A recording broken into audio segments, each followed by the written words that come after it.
America अब Iran पर बम से हमला नहीं करेगा बल्कि रेस्ट्रिक्शन से लड़ेगा। अमेरिका ने ईरान पर और उसकी मदद करने वालों पर कुछ रेस्ट्रिक्शंस लगाए हैं। इसका असर भारत पर भी होने वाला है। क्या है मामला, समझेंगे इस वीडियो में। आप देख रहे हैं न्यूज़ 18 का डिजिटल प्लेटफॉर्म और मैं हूं आपके साथ पल्लवी त्रिपाठी।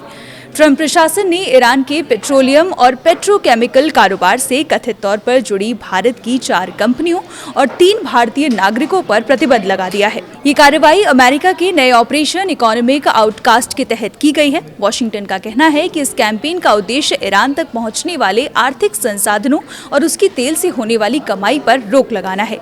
अमेरिकी विदेश मंत्रालय के अनुसार प्रतिबंधों की सूची में भारत की Portis partners LLP, Sadashiv overseas limited, PP Softech private limited, Prakritij infra impex India private limited शामिल है। इनके साथ 3 भारतीय नागरिकों पर भी कार्रवाई की गई है। इनमें पोर्टिस पार्टनर्स के पार्टनर हरीश रामचंद्र रंगी और इंद्रसिंह मियां अशरफ मियां शेख, जबकि PP सॉफ्टेक से जुड़े प्रशांत गर्ग का नाम शामिल है। अमेरिका का आरोप है कि इन कंपनियों ने ईरान से पेट्रोलियम और पेट्रोकेमिकल उत्पादों के कारोबार में जरूरी रोल प्ले किया है। अमेरिकी विदेश मंत्रालय के मुताबिक पोर्टिस पार्टनर्स एक कस्टम्स ब्रोकर कंपनी है और उसने ईरान से भारत आने वाली पेट्रोकेमिकल उत्पादों की कई खेपों को आयात कराने में कथित तौर पर मदद की। यानी कंपनी पर सीधे तेल बेचने के बजाय उसकी सप्लाई और कस्टम्स प्रक्रिया को आसान बनाने का आरोप लगाया गया है। वहीं सदाशिव ओवरसीज लिमिटेड पर अमेरिका ने करीब 6.9 करोड़ डॉलर का ईरानी पेट्रोलियम प्रोडक्ट इंपोर्ट करने का आरोप लगाया है। इसके अलावा PP सॉफ्टेक और प्रकृतिज इंफ्रा इम्पेक्स पर करीब 2.5 करोड़ डॉलर के ईरानी पेट्रोलियम प्रोडक्ट के इंपोर्ट का आरोप लगा है। इन आंकड़ों से पता चलता है कि अमेरिकी कार्रवाई में कंपनियों के ईरान से जुड़े व्यापारिक लेन देन को खास तौर पर निशाना बनाया गया है। अमेरिका का दावा है कि इस तरह के कारोबार से ईरान की सरकार को आर्थिक फायदा पहुंचता है और उसकी आय के स्रोत मजबूत होते हैं। इसलिए वॉशिंगटन अब केवल ईरान में मौजूद संस्थाओं पर ही नहीं बल्कि दूसरे देशों में मौजूद उन कारोबारियों और कंपनियों पर भी कार्रवाई कर रहा है जो उसके मुताबिक ईरान की अर्थव्यवस्था को सहारा दे रहे हैं। ये कार्रवाई अकेले भारत की 4 कंपनियों तक सीमित नहीं है। अमेरिकी वित्त मंत्रालय ने इसी कैंपेन के तहत करीब 60 लोगों, कंपनियों और जहाजों को भी रेस्ट्रिक्शंस लिस्ट में शामिल किया है। यानी अमेरिका की रणनीति व्यापक है और इसका लक्ष्य ईरान के तेल कारोबार से जुड़े अंतर्राष्ट्रीय नेटवर्क को कमजोर करना है।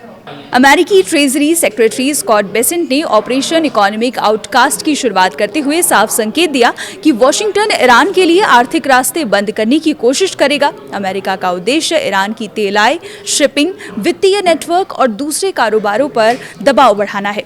इस अभियान के तहत ईरान से आर्थिक संबंध रखने वाली विदेशी कंपनियों के लिए भी प्रतिबंधों का खतरा बढ़ सकता है। इस पूरी कार्रवाई का असर भारत के लिए भी जरूरी है क्योंकि भारत और ईरान के बीच लंबे समय से व्यापारिक संबंध रहे हैं। हालांकि मौजूदा मामले में अमेरिका ने जिन कंपनियों पर कार्रवाई की है उनके खिलाफ आरोप खास तौर पर ईरानी पेट्रोलियम और पेट्रोकेमिकल उत्पादों से जुड़े लेन देन को लेकर है। इसलिए इस कदम को भारत के पूरे ईरान व्यापार पर प्रतिबंध के तौर पर देखना सही नहीं होगा, लेकिन भारतीय कंपनियों के लिए अमेरिकी प्रतिबंधों से जुड़े जोखिम जरूर बढ़ सकते हैं। दिलचस्प बात यह है कि ईरान पर दबाव बढ़ाने के साथ साथ अमेरिका मध्य पूर्व में अपने राजनयिक मिशनों में कर्मचारियों की वापसी भी शुरू कर रहा है। रॉयटर्स की रिपोर्ट के मुताबिक तनाव के दौरान जिन कुछ मिशनों से कर्मचारियों को हटाया गया था या उनकी संख्या कम की गई थी, वहां धीरे धीरे कर्मियों को वापस भेजा जा रहा है।